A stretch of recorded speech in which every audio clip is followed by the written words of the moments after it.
ఆ పదాలు వాడటం తప్పు, ఎవరైతే శివాజీ గారు ఉన్నారో ఆయన. ఆ తర్వాత మళ్ళీ ఆ పదాలకు ఆయన క్షమార్పణ చెప్పుకున్నాడు. అవును స్వామి. చెప్పుకుని నేను చెప్పిన అంశాల మీద నేను నిలబడ్డాను అని ఆయన అనడం ద్వారా అక్కడ ఆయన తప్పు సరిదిద్దుకున్నాడు, అయిపోయింది.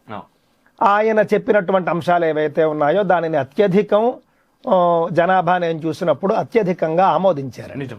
95% వరకు ఆమోదించారు. తర్వాత శివాజీని తిట్టడము ఇది చేసిన వాళ్ళు కూడా భయపడ్డారు తర్వాత. ఎందుకు అంటే జనం నుండి విపరీతమైనటువంటి ఆదరణ ఆమోదము లభిస్తూ ఉన్నాయి, శివాజీని ఇప్పుడు ఏమైనా అంటే కష్టము అని. అలాంటి సందర్భంలో ఇతడు రంగప్రవేశం చేశాడండి ఈ ప్రపంచ యాత్రికుడు.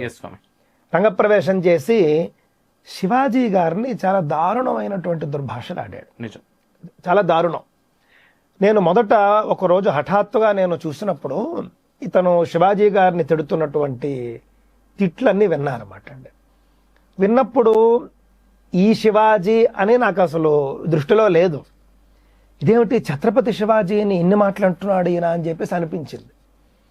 అంటే నటుడు శివాజీ, యాక్టర్ శివాజీ లాంటి మాటలు కూడా ఇతను చెప్పకుండా నేరుగా శివాజీ అని చెప్పేసి ఇతను అనడం, మనస్సులో ఏమైనా ఛత్రపతి శివాజీని కూడా దృష్టిలో పెట్టుకుని అన్నాడా అని నాకు అనిపించింది. ఎందుకో అది వాస్తవం కావచ్చు, కాకపోవచ్చు. ఎందుకు అని అంటే ఇతడు క్రిప్టో క్రిస్టియన్ అని చాలా మంది చెబుతున్నారు. వీళ్ళకి శివాజీ గారు అని అంటే కనుక చాలా భయము, కోపము అన్నీ ఉన్నాయి. ఛత్రపతి శివాజీ అంటే వీళ్ళందరికీ విపరీతమైనటువంటి ద్వేషం ఉంటుంది.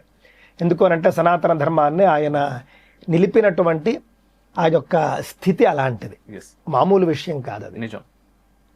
కావున వీళ్ళకి ఛత్రపతి శివాజీ అంటే ఖచ్చితంగా ఇతర మతస్థులు, అంటే ఇతర మతస్థులు అందరికీ కాదు, ఆ యొక్క మతమౌఢ్యం ఎవరికైతే ఉంటుందో వాళ్ళకి ఛత్రపతి శివాజీ అంటే కాస్త కోపం ఉంటుంది అన్నమాట.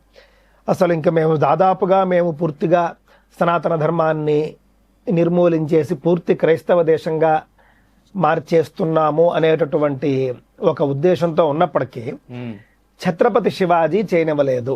అంటే ఆయన ఆదర్శం ఇక్కడ అంటే ఆయన ఆదర్శం మాటండి. ఛత్రపతి శివాజీకి అలాగే ఆంగ్లేయుల పాలనకి మనం ఇక్కడ చూసుకుంటే ఛత్రపతి శివాజీ తర్వాతనే ఆంగ్లేయుల పాలన పూర్తిగా వచ్చింది భారతదేశంలో. ఇక్కడ మరి కాలం ఉంది కదా అంటే నా ఉద్దేశం ఛత్రపతి శివాజీ యొక్క ఆదర్శము 2-3 తరాలు గట్టిగా పనిచేసింది అన్నమాట. చిట్ట చివరగా రఘునందన్ రావు గారు అనుకుంటాను పేష్వా, ఒక 3-4 పేష్వాల వరకు కూడా ఆ మరాఠా సామ్రాజ్యం నిలబడినటువంటి ఆ యొక్క బలం ఏదైతే ఉందో, నిలబెట్టినటువంటి బలం ఏదైతే ఉందో అది సనాతన ధర్మాన్ని గట్టిగా కాపాడింది. ఇప్పటికీ కూడా ఛత్రపతి శివాజీ అంటే ఆయన తల్లి, వీళ్ళ ఆదర్శాలు మామూలుగా ఉండవు. అందువల్ల ఛత్రపతి శివాజీని కూడా ఉద్దేశించి ఆయన్ని తలుచుకుని చెప్పడం ద్వారా ఇంత కర్కశంగా మాట్లాడా అని నాకు అనిపించింది అన్నమాట అండి. కాకపోతే ఈయన చెప్పినటువంటి 1-2 మాటలకు అంత దారుణంగా దూషించాల్సిన అవసరం లేదు, కానీ దారుణంగా దూషించాడు, చాలా దారుణంగా దూషించాడు. మొదటి నుండి ఇతను అంతేనండి. ఇతని భాష అసలు బాగుండదు, చాలా దారుణమైనటువంటి భాష. లక్షల్లో జనం చూస్తున్నారు అని అంటే కనుక మన సమాజమే ఎట్టుపోతోంది అని భయం వేస్తోంది. నిజం స్వామి, నిజం. ఇదంతా జరిగిన తర్వాత కూడా దాదాపుగా అతను అదే అంటున్నాడు, మీరు నా పైన రెచ్చిపోయి ఏదో మాట్లాడుతున్నారు, బట్ నేను నిన్నే వీడియో పెట్టాను, దీన్ని 10 లక్షల మంది చూశారు, నాకు డబ్బులు వచ్చేసాయి, నా మట్టుకు నేను బ్రతుకుతున్నాను అని. ఇక్కడ ఆలోచించాల్సిందే నిజంగా అది చూస్తున్నటువంటి జనాలు ఆలోచించాలి. అంతేనండి. అయితే ఇక్కడ నేను మాట్లాడేది ఒకటేనండి, నీ ఉద్దేశం నువ్వు ఎంతైనా చెప్పు, నీ అభిప్రాయం చెప్పు, సిద్ధాంతం చెప్పు, కానీ భాష చాలా ముఖ్యం. ఏ అంశాన్నైనా నువ్వు ఖండించవచ్చు. శివాజీ గారు చెప్పిన మాట నీకు నచ్చకపోతే నువ్వు చక్కగా ఖండించవచ్చు, బాగులేదు ఆయన ఆ మాట అనకూడదు, ఎంతైనా మన ఖండన మన ఇష్టం. నిజం. కానీ అది ఖండించేటటువంటి సందర్భంలో ఉపయోగించాల్సిన భాష ఎంత ముఖ్యంగా ఉండాలి. మనం మాట్లాడుతూ ఉన్నటువంటి భాష లక్షల మందిని ప్రభావితం చేస్తుంది అనేటటువంటి అవకాశం ఉన్నప్పుడు ఎంత జాగ్రత్తగా మాట్లాడాలి. నీ వల్ల తదుపరి జనరేషన్ చెడిపోవటం లేదా, వాళ్ళంతా కూడా ఈ మాటలు మాట్లాడచ్చు, ఇలా మాట్లాడినా కూడా లక్షలాది మంది చూస్తున్నారు అని చెప్పేసి. అందువల్ల ఏమిటంటే నేను ముఖ్యంగా వ్యతిరేకించేది అతడి భాషనే. అతడి భాష తర్వాత అభిప్రాయాలు ఎవరు వ్యతిరేకించరు కదండి. అభిప్రాయాలు మనం ఖండిస్తాం, ఇని అభిప్రాయం బాలేదయ్యా అని చెప్పి మనం అంటాం. కావున ఆయన భాష మాత్రం సంపూర్ణంగా భాష మార్చుకోవాల్సినటువంటి అవసరం ఉన్నది, ఒళ్ళు దగ్గర పెట్టుకుని మాట్లాడాల్సినటువంటి అవసరం ఉన్నది. సీతామాత ద్రౌపదీదేవి గురించి మాట్లాడినప్పుడు చాలా ఒళ్ళు దగ్గర పెట్టుకుని మాట్లాడాలి. కృతేతు రేణుకా శక్తి త్రేతాయాం జానకీ తథా ద్వాపరే ద్రౌపదీ శక్తి సంఘే శక్తి కలౌ యుగే అని శాస్త్రం చెబుతున్నది. మనకు కృతయుగంలో చూసుకుంటే రేణుకామాత ఆదిశక్తి స్వరూపిణి.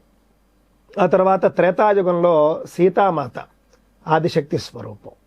ద్వాపర యుగంలో ద్రౌపదీదేవి ఆదిశక్తి స్వరూపం. వాళ్ళెవరో సాధారణ మహిళలు కానే కాదు, అసలు సాక్షాత్తు ఆదిశక్తి స్వరూపాలు. వాళ్ళ గురించి నువ్వు ఏది మాట్లాడినా ఒళ్ళు దగ్గర పెట్టుకుని మాట్లాడాల్సిందే.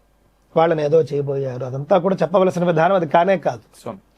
రావణాసురుడు సీతామాతని చూసి మోహించిన మాట వాస్తవం అయినప్పటికీ కూడా రావణాసురుడికి ఉన్నటువంటి శాపం ఏమిటండి? రావణాసురుడు ఎవరినైనా ఆ యొక్క స్త్రీ అనుమతి లేకుండా కనుక అనుభవించే ప్రయత్నం చేస్తేనే తల 1000 ముక్కలై చచ్చిపోతాడు. అది శాపం రావణాసురుడికి. కావున సీతాదేవిని కోరుకున్నాడు. సీతాదేవిని భార్యగా ఉండమని అడిగాడు, పెళ్లి చేసుకోమని అడిగాడు, రాముణ్ణి వదిలి పెళ్లి చేసుకోమని అడిగాడు. అప్పుడు సీతాదేవి నువ్వు నా భర్త యొక్క కాలిగోటుతో సమానం అని చెప్పేసి తృణీకరించింది. ఆవిడ కూడా ఒక దర్భపోచ అక్కడ పెడుతుంది, పెట్టి నేను తలుచుకుంటే ఈ దర్భపోచతోనే నేను నిన్ను దహించి వేయవచ్చు, కానీ నా భర్త అనుమతి లేదు, అందువల్ల నేను ఆగాను అని చెబుతుంది. సీతామాత యొక్క లెవెల్ అలాంటిదన్నమాట అండి. ఆవిడెవరో ఏదో చెయ్యగలగడం అనేది కూడా అసంభవం.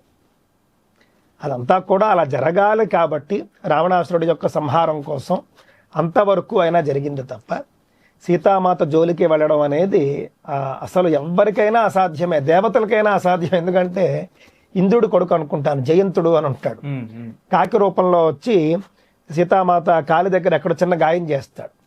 ఆ తర్వాత కాకాసురుడు, వాడి పరిస్థితి ఏంటి చెప్పండి? బ్రహ్మాస్త్రం ఎక్కువ పెడతాడు కాకి మీద రాముడు. ముల్లోకాలకు వెళ్ళి శరణు వేడినా ఎవరు కూడా మా వల్ల కాదనేస్తే మళ్ళీ రాముడి దగ్గరికే వచ్చి శరణు వేడితే ఆయన భయస్తాడు అనమాట. సరే, చేసినటువంటి తప్పుకి ఏదో చావు తప్పి కన్నులు అట్టుపోవడం అంటారు చూసారా, ఆ కన్నులు అట్టుపోయే విధంగా చేస్తాడు ఆయన. అది అక్కడి నుండే వచ్చింది ఆ మాట.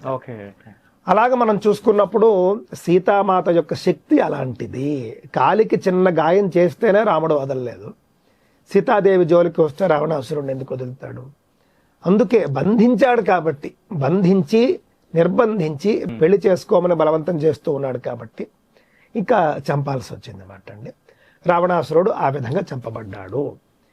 సీతామాత మరి ఏం బట్టలు వేసుకుందని అలాగా రావణాసురుడు చేశాడు అని చెప్పేసి ఇది అసలు అనవసరమైనటువంటి చర్చ అండి. ఈ అంశంలో నువ్వు వాళ్ళ పేర్లు ఎందుకు తేవాలి? అసలు నేను ఇందాక చెప్పినట్లుగా వాళ్ళిద్దరూ ఎవరు? ఆదిశక్తి స్వరూపాలు. వాళ్ళ జన్మే ఒక కారణ జన్మ. సీతామాత రావణాసురుణ్ణి సమూలంగా నాశనం చేయడానికి జన్మిస్తే ద్రౌపదీదేవి దుర్యోధనుణ్ణి లక్షలాది మందితో కలిపి నాశనం చేసింది. ఈయన కోట్లాది మందితో నాశనం అయ్యాడు. సాధారణ మహిళలు కాదు, అలాంటి మహిళలు మొత్తం బ్రహ్మాండంలోనే ఒకరుంటారు ఆ కాలంలో. అలాగా పుట్టినటువంటి వాళ్ళు, వాళ్లతో సామాన్యమైనటువంటి మహిళల్ని పోల్చి అలా పోల్చడానికి కూడా వీళ్ళే దృష్టిలో పెట్టుకోండి. ఆవిడ అంత పెద్ద శక్తిమంతుడైనటువంటి రావణాసురుణ్ణి ఈ గడ్డి పోల్చతో నేను చంపేయగలను అని ఆవిడ అంటుంది. నిజంగా అలాంటి శక్తి ఉన్నవాళ్ళు ఎలాగైనా ఉండొచ్చండి, కానీ వాళ్ళు అలా లేరు. అది దృష్టిలో స్వామి. అంతే కదా. సీతామాత ఎంత ఆవిడ గురించి మనం ఎంత చెప్పుకున్నా కూడా తక్కువే. వాళ్ళ పేరు స్మరిస్తేనే పుణ్యం. అలాంటిది నువ్వు వాళ్ళ వస్త్రధారణ గురించి అనకూడని మాటలు అనడం, ఇది చాలా తప్పు. ద్రౌపదీదేవినైనా సీతామాతనైనా మనం స్మరిస్తే పుణ్యం. వాళ్లను అవమానించే విధంగా నువ్వు మాట్లాడితే కనుక మహాపాపము. ఏదో వాళ్ళు నాశనం అయిపోతారు, వీళ్ళు నాశనం అయిపోతారు అని నువ్వు చెప్పించడం కాదు. నువ్వే నాశనం అయితే అంటే బుద్ధి తెచ్చుకుని మళ్ళీ పద్ధతిగా ఉంటే పర్వాలేదు, భగవంతుడైనా క్షమిస్తాడు. కానీ పైకి ఏదో నేను హిందువునే అని చెప్పేసి చెప్పుకుంటూ ఏదో క్రిప్టో క్రిస్టియన్ అంటూ ఉన్నారు మన వాళ్ళు. ఆ విధంగా వేరే మతం మీద అభిమానంతో మన ధర్మంలో ఉన్నటువంటి ఆ యొక్క శక్తిమంతుల్ని అవమానించే ప్రయత్నం చేస్తే మాత్రం హిందువులు కూడా ముందులాగా లేరు. ఇప్పుడు అసలు క్షమించరానటువంటి మాటలు ఇంకా మాట్లాడుతున్నాడు.